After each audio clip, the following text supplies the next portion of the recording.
ओम श्री चिन्मय सद्गुरवे नमः। श्रीमद् भगवद गीता तृतीय अध्याय कर्मयोग वर्ष नंबर 38।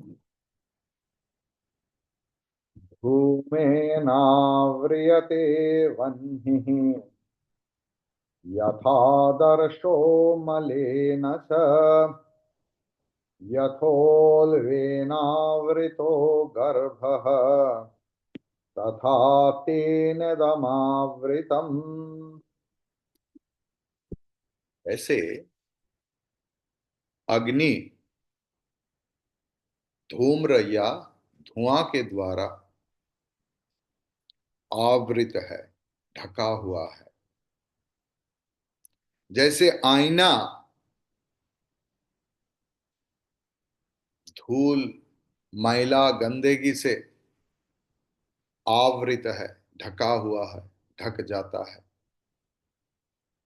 जैसे हमारे पैदा होने से पहले हम सब लोग भ्रूण रूप में थे मातृगर्भ में, जैसे हमारे भ्रूण मातृगर्भ में गर्भाशय के द्वारा आवृत रहते हैं, ऐसे ही हमारे ज्ञान, कौन सी ज्ञान? अहम ब्रह्म अस्मि, मैं ही परमात्मा हूं, मैं ही ब्रह्मन हूं। ये ज्ञान हमारे कामना वासना अहंकार के द्वारा आवृत रहते हैं। हमारे काम क्रोध लोभ मोह मद मात्सर्य, हमारे जेलसी हमारे ज्ञान को, हमारे विचार क्षमता को ढक के रखता है। इसलिए हम लोग पिछले श्लोक में बहुत सारे चर्चा किया, काम एष क्रोध एष रजोगुण समुद्भव महाशनो महापाप्मा विद्ये नम्य वै विनम।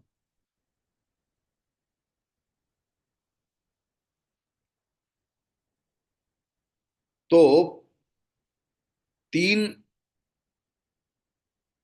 उपमा के द्वारा भगवान हमें समझाने की कोशिश किए हैं कि कैसे हमारे विचार क्षमता, हम लोग भूल जाते हैं कि मैं कौन हूं। अगर ब्रह्मन भूल जाए, ये तो बहुत बड़ा बात हो गया।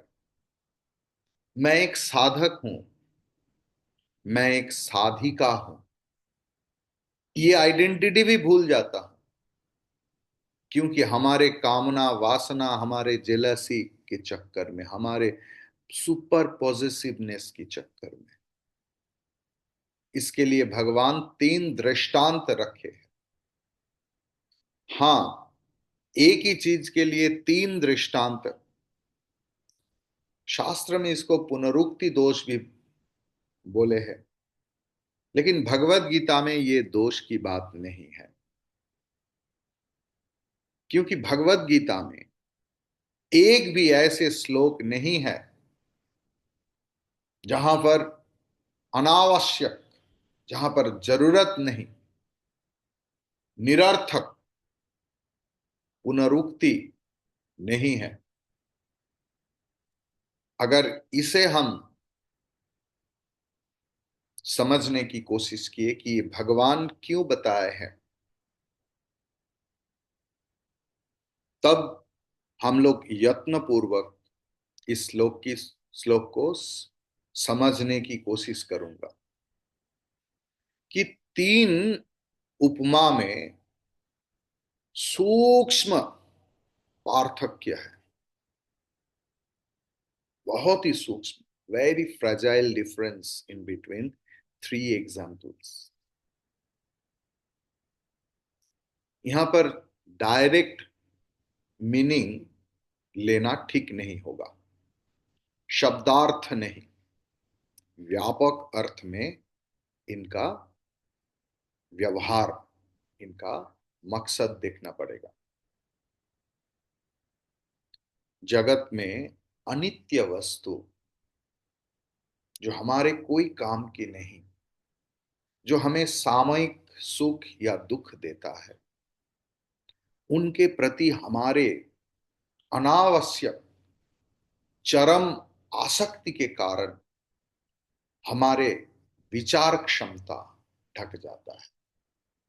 मतलब ये नहीं कि हम लोग देख नहीं पा रहा है कौन सी सत वस्तु है, कौन सी असत वस्तु है, कौन सी सत्य वस्तु है, कौन सी मिथ्या वस्तु है, ये नहीं। ये देखने की जो विचार हमारे पास है, इतना इतने दिनों से हम लोग आचार्य की मुंह से सुनते आ रहा हूं। कैसे विचार करूं कि हमारे मन कहाँ जाना चाहिए और कहाँ नहीं जाना चाहिए। हमारे आसक्ति को, जितने सारे आसक्ति है पूरा दुनिया में, पूरा जगत में, और हमारे अंदर, जगत तो छोड़ो, हमारे अंदर millions, billions, trillions of desires are there. लेकिन जितना भी डिजायर हो, शास्त्र ने उनको तीन हिस्सा में बांटा। एक है शारीरिक भोग करने के लिए, जिसे बोलते हैं पुत्रैषणा, पुत्र की कामना, और उसके लिए हम लोग शारीरिक भोग करते हैं। द्वितीय है वित्तैषणा, हमारे पास बहुत सारे धन आ जाए, वित्त आ जाए, संपद आ जाए। और तृतीय बहुत ही खतरनाक है, जो है लोकैषणा। हमें हर वक्त लगता है कि हमारे, मेरा क्या मकसद, मेरा क्या गुण, मेरा क्या इच्छा, ये कोई नहीं समझता। सिर्फ ये नहीं, मैं जिसे सबसे ज्यादा प्रेम करता हूं वो भी समझते नहीं। We always want to make our self understandable to others. लोग हमें पहचाने कि मेरा कितना महत उद्देश्य है।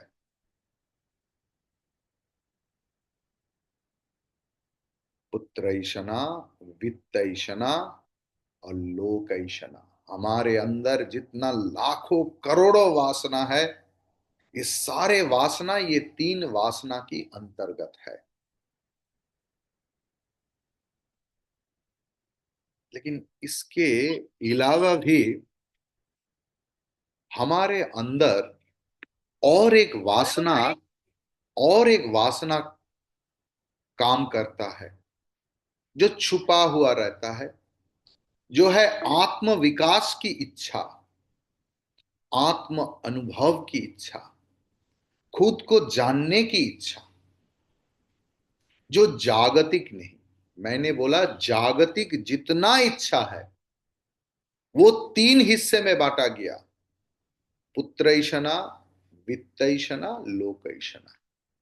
लेकिन जगत की बाहर जो है, उसमें भी हमारे एक सूक्ष्म वासना है, जिनको वासना की अंतर्गत नहीं करते शास्त्र।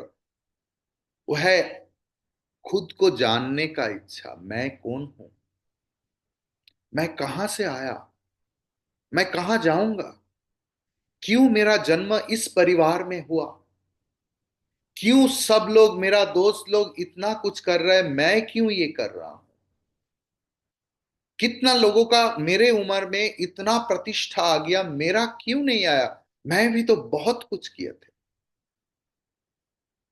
किस कारण में मेरे लिए इतना दुर्घटना है। मैं आत्म विकास कर सकता हूं, मुझसे भी भगवान लाभ हो सकता है, मुझे भी वो दिव्य अनुभव हो सकता है जो ऋषि मुनियों का हो सकता है। ये भी इच्छा, एक इच्छा है। लेकिन वो कामना की अंतर्गत नहीं। श्री रामकृष्ण बोलते ही बोले कि मिश्री मिठाई के अंदर नहीं होता है। तो हमारे गुण त्रय, हमारे जो तीन गुण है, इस तीन गुण के अनुसार हमारे अंदर कामना वासना होता है। ये तीन गुण आप जानते हैं, सत्वगुण, रजोगुण, तमोगुण। ये तीन गुण के अनुसार हमारे मन की इच्छा, कामना, वासना ऐसा होता है। शारीरिक कामना होता है तामसिक गुण के लिए,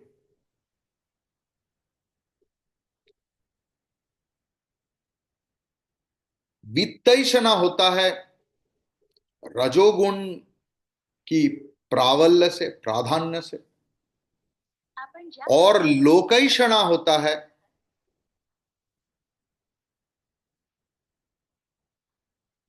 सात्विक गुण के कारण। तो हमारे इच्छा की कारण क्या है, शास्त्र ने बता दिया। क्योंकि हमें पता नहीं चलता कि क्यों हमारे अंदर ये इच्छा होता है। तो ये तीन दृष्टांत भगवान ने रखा।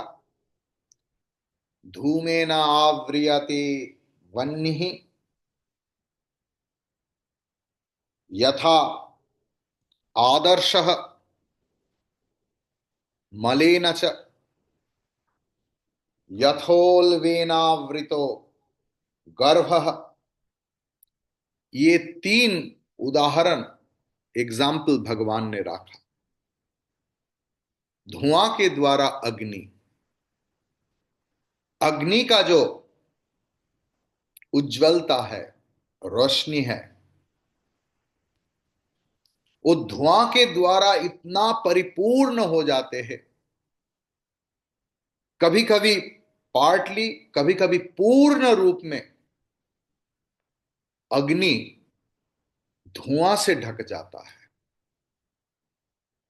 ऐसे ही हमारे मन की जो सात्विक इच्छा रहता है, ये सात्विक इच्छा अनंत रूपी आत्मा से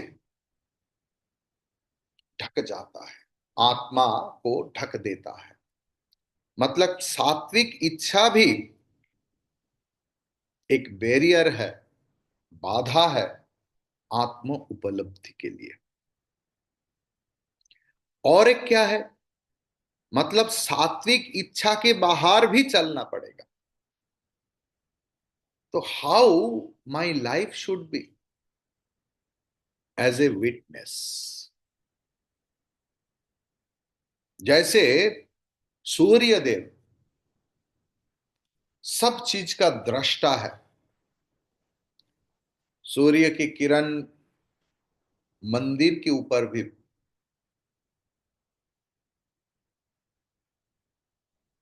आ रहा है, विश्यालय के ऊपर भी, कसाई के गृह में भी, पंडित के गृह में भी सूर्य देव दृष्टा के रूप में है। उनके साथ किसी का कोई लेना देना नहीं, लेकिन सबका प्रकाशक है सूर्य देव। तो रजोगुण से हमारे अंदर जो चांचल्य उत्पन्न होता है, उस चांचल्य से, उस चंचलता से हमारे विचार, बुद्धि के ऊपर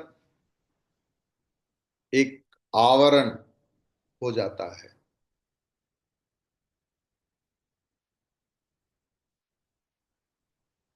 अग्नि धुआं से परिपूर्ण है। थोड़ा सा फूंक दो या थोड़ा हवा चला दो, धुआं चला जाएगा और अग्नि प्रकट हो जाएगा। लेकिन आईना के ऊपर अगर बहुत मोटा सा धूल आ गया, मैला आ गया, तो उनको साफ करने के लिए ज्यादा परिश्रम करना पड़ता है। एक फूंक में, एक बताश की, वायु की झटका में धुआं हट सकता है, लेकिन आईना में जमा हुआ धूल एक फूंक में नहीं जाता। इसे साफ करने के लिए कपड़े की जरूरत है, कॉलिन का जरूरत है। कॉलिन ना क्या आप लोग लगाते हैं?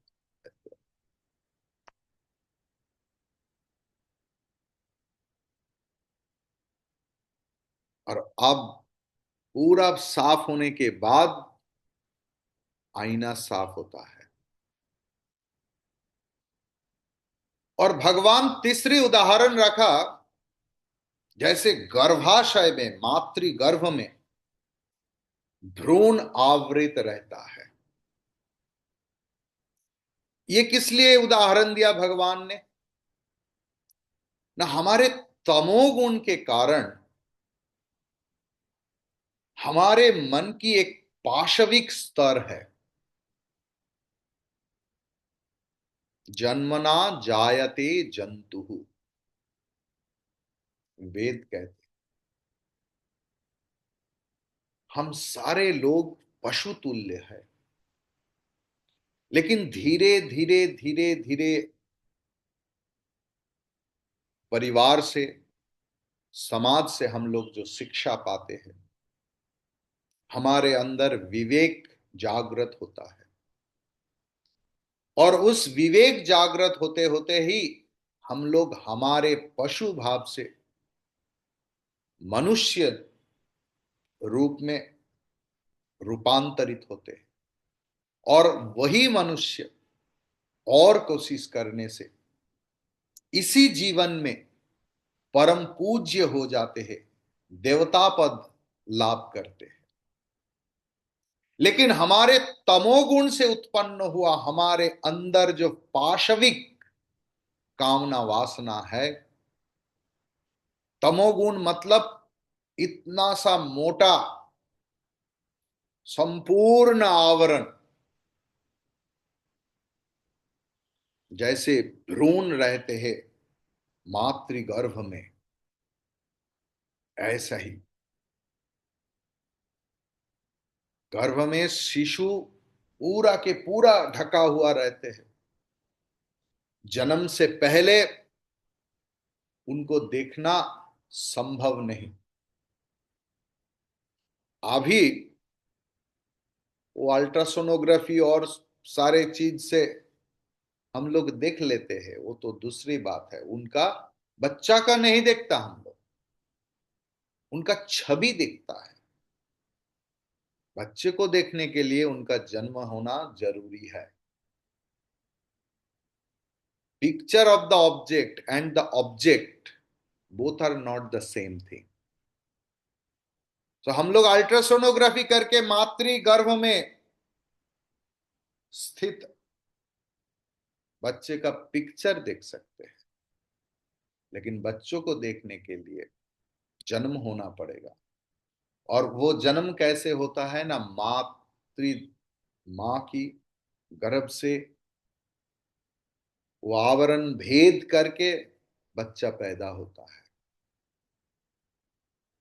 ऐसे ही हमारे तामसिक कामना हमारे विचार शक्ति के ऊपर ऐसे कठिन, ऐसे पूर्व आवरण तैयार करते हैं कि मनुष्य की क्रम विकास के लिए, मनुष्य की विवर्तन के लिए बहुत टाइम तक इंतजार करना पड़ता है। जैसे बच्चा की जन्म होने के लिए हमें 7 8 9 महीना अपेक्षा करना पड़ता है, ये समय के ऊपर निर्भर है। ऐसे ही जो व्यक्ति की विचार बुद्धि बहुत सी पूर्व मोटा तामसिक कामना में ढका हुआ है, उस कामना वासना हटाने के लिए निरंतर प्रचेष्टा, धैर्य के साथ जैसे एक स्वस्थ बच्चा जन्म लेता है कब?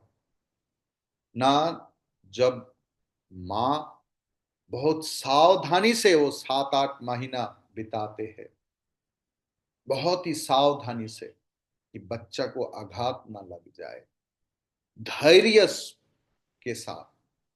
हमारे मातृदेवों को कितना कष्ट हुआ, हमारे दांत में एक थोड़ा सा कुछ अटक जाए, पूरा दिन बर्बाद हो जाता है। हम लोग जीव से ऐसे ऐसे करते हैं, कितना कुछ घुसा लेता है, फ्लॉस करता है, डॉक्टर के पास जाता है। और गर्भ में 6, 7, 8, 9 महीना एक बच्चे को कैरी करना कितना परिश्रम है। लेकिन माताओं का धैर्य देखिए, नहीं, पुत्र को मुंह देखने के लिए, पुत्री की मुंह देखने के लिए, स्वस्थ बच्चा को देखने के लिए कितना धैर्य रखते हैं। ऐसे ही हमारे तमोगुण जब हमारे चैतन्य को ढक देता है, तब हमें धैर्य के साथ प्रयत्नशील होके उनको हटाना जरूरी है। निरंतर प्रार्थना, रो रो के प्रार्थना की, भगवान क्यों मेरा ऐसा हालत है मन की, क्यों मेरा परिवर्तन नहीं हो रहा है, तुम मुझे सहायता करो, तुम मेरा साथी बनो, मुझे मदद करो। मुझे बहुत दुख हो रहा है, मुझे बहुत कष्ट हो रहा है, मेरा कामना वासना ही मुझे कष्ट दे रहा है, कोई दूसरे बाहर की व्यक्ति वस्तु नहीं। तुम मुझे सहायता करो भगवान।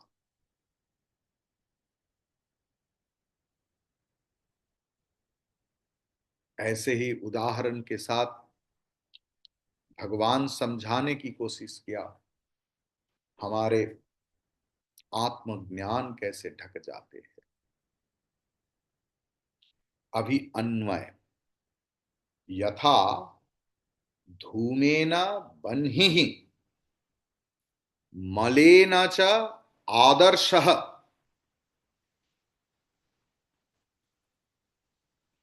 आव्रियते, यथा उल्वेन गर्भः आवृतः, तथा तेन इदम आवृतम। Clear? I will tell word for word meaning. यथा जैसे, धूमेना धुआं के द्वारा, बन्ही अग्नि ढका हुआ है, यथा मलेन च, यथा धूल मैला गंधेगी के द्वारा, आदर्श, आदर्श मतलब दर्पण आईना ढक जाते हैं, आवृतम, यथा जैसे, उल्वेना, उल्व मतलब जरायु, गर्भाशय जिसमें बच्चा रहते हैं, उल्वेना जरायु के द्वारा, गर्भ मतलब भ्रूण, बच्चा जो भ्रूण रूप में, आवृत ढका हुआ रहते हैं, तथा ऐसे ही, तेना, तेना मतलब कामेन, काम के द्वारा, हमारा कामना वासना के द्वारा, कामेन, इदम मतलब ये ज्ञान, विवेक, वैराग्य, आवृतम ढका हुआ है। अभी हमारे जो इस गीता क्लास की वैशिष्ट्य है, that uniqueness we will try to put in this class. What is the relationship between previous slok and this slok? Clear? भगवान क्यों 37 नंबर श्लोक बताए, काम एषः, क्रोध एषः, रजोगुण समुद्भवः, महाशनो महापाप्मा, बताए थे ना, विद्धि एनम इह वैरिणम। काम और क्रोध रजोगुण से समुद्भव है, उत्पन्न हुआ है। और इस जगत में तुम्हारा वही शत्रु है। कोई दूसरा व्यक्ति, वस्तु, अवस्था तुम्हारा शत्रु नहीं, नहीं, नहीं। भगवान बोल रहा है ये तुम्हारा गलत फहमी है कि तुम्हें लगता है कि ये मेरा शत्रु है, वो मेरा शत्रु है, ये मेरा कामना की परिपूर्ति के लिए, परिपूर्ण के लिए बाधा है। ये तुम्हारा गलत फहमी है। कोई व्यक्ति तुम्हारा शत्रु नहीं हो सकता है। तुम्हारा अंदर की जो कामना, वासना, तुम्हारा अंदर में जो क्रोध, जो तुम्हारा रजोगुण तमोगुण से उत्पन्न होता है, वही तुम्हारा शत्रु है। तो इधर धुआं, मैला और जरायु, ये तीन दृष्टांत दिया है। अभी आपको लगेगा कि एक ही दृष्टांत तो काफी है। तो मैंने पहले भी बताया है कि जो आवरण हो रहा है ना, धुआं अग्नि को ढक रहा है, धूल आईना को ढक रहा है, और जरायु भ्रूण को ढक रहा है। सब कुछ ढका हुआ ही है, लेकिन ये ढक्कन की गुण और क्रिया, नेचर अलग अलग है। देखिए, धुआं अग्नि से जात है। धुआं अग्नि का ही बच्चा है। तो धुआं कोई बाहर से नहीं आ रहा है। तो धुआं अग्नि से है जात है। तो अग्नि प्रकाश रूपी है, लेकिन धुआं अप्रकाश। दोनों का नेचर अलग है। अग्नि का नेचर है प्रकाश, धुआं का नेचर है अप्रकाश, ढक देना और चंचलता। तो अपना नेचर से वो अग्नि को आवृत करते हैं। लेकिन धुआं के कारण अग्नि का दाहिका शक्ति विलुप्त नहीं होता है।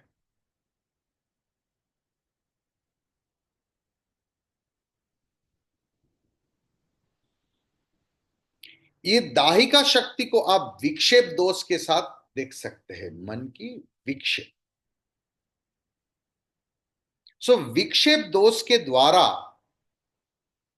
मन आवृत हो जाता है, लेकिन मन की जो विवेक है वो पूरा के पूरा नहीं चला जाता।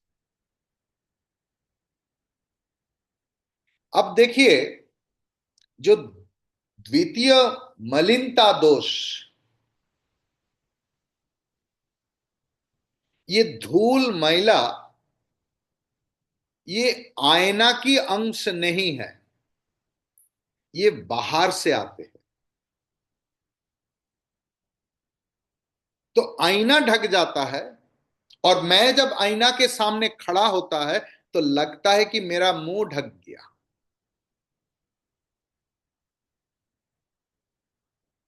लेकिन धूल के कारण आईना की जो स्वच्छता है वो विनष्ट नहीं होता। जैसे थोड़ा सा धूल लग गया तो मेरा मुंह क्लियरली दिखाई नहीं दे रहा है, लेकिन थोड़ा सा प्रतिबिंब दिख रहा है। मतलब थोड़ा सा आभास मुझे मिलता है। और तृतीय जो आवरण दोष है, एक है विक्षेप दोष, एक है आवरण दोष। तो एक तो विक्षेप दोष के बारे में बताया, अभी ये आवरण दोष है। जब जरायु के द्वारा भ्रूण आवृत रहता है, तब भ्रूण का अस्तित्व सिर्फ मां फील कर सकते हैं। एक फीलिंग का आज सुबह ही बताया, आप लोग सुना या नहीं? ये कुंभ क्या है? ये कुंभ तो अंतः कुंभ है, जहां पर गंगा, यमुना और सरस्वती त्रिधारा मिल रहा है। और क्लियरली हम लोग देख पाते हैं गंगा को और यमुना को, लेकिन सरस्वती सलीला है। सरस्वती ज्ञान की प्रकाश है, ज्ञान की प्रतीक है, विद्या की प्रतीक है, विचार की प्रतीक है, विवेक की प्रतीक है, अनुभव की प्रतीक है। ऐसे ही हमारे ये शरीर त्रिधारा की महाकुंभ है, जहां पर शरीर रूपी गंगा दिखाई देता है, मन रूपी यमुना दिखाई देता है, लेकिन विद्या रूपी, अनुभव रूपी सरस्वती दिखाई नहीं देता है। वही हमारा अनुभव है, वही हमारा स्वातंत्र है, वही हमारा स्वरूप है, जो दिखाई नहीं देता। ये हर रोज हमारे शरीर में महाकुंभ चल रहा है, गंगा, यमुना और सरस्वती, जहां पर अनुभव छुपा रहता है साधन से। जैसे मुनि ऋषियों ने साधन से देखा कि मां सरस्वती इधर मिल रहा है, ऐसे ही साधन से हमारा अनुभव को, हमारे चैतन्य को महसूस करना पड़े। तब कुंभ स्नान, अंतः कुंभ स्नान समाप्त होता है।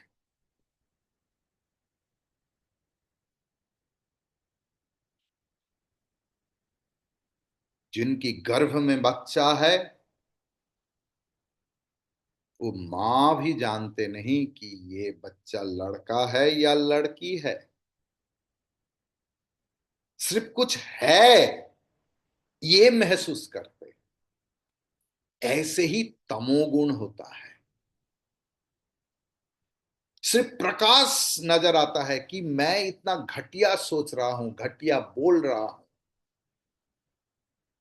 इसका कारण समझ में नहीं आता, क्योंकि मन इतना तमोगुण से भरा हुआ।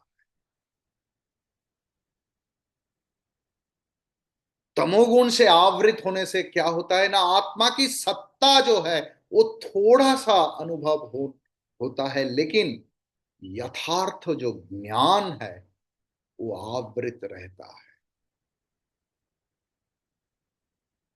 बेफालतू चिंता। शास्त्र पढ़ते हैं, सुनते हैं, लेकिन बेफालतू चिंता से हमारे पूरा जीवन बीत जाते हैं। अध्यात्म विचार, पॉजिटिव विचार कभी नहीं आता। तो हमारे चित्त की, मन की जो 3 प्रकार की आवरण दोष है, उसे व्याख्या करने के लिए भगवान ये 3 दृष्टांत। तो और एक बात, भगवान 2 सर्वनाम पद व्यवहार किया। एक बताया तेन, मैंने बताया ये तेन का मतलब कामेन, काम के द्वारा। और एक शब्द भगवान यूज किया है इदम। इसको आचार्य परंपरा ने ज्ञान बोला है, जो उस दिवाकर चैतन्य की मुंह से निकला कि तेन मतलब नामे कामेन, इदम मतलब ज्ञान। ऐसा क्यों? क्योंकि अब अगर 37 नंबर श्लोक देखेंगे, उसमें काम और क्रोध की प्रसंग चल रहा था। काम एष, क्रोध एष, रजो गुण समुद्भव। काम और क्रोध का ही प्रसंग चल रहा था। इसीलिए तेन शब्द के द्वारा भगवान पूर्व श्लोक के साथ इस श्लोक का संबंध स्थापन किया। इसीलिए तेन मतलब कामी।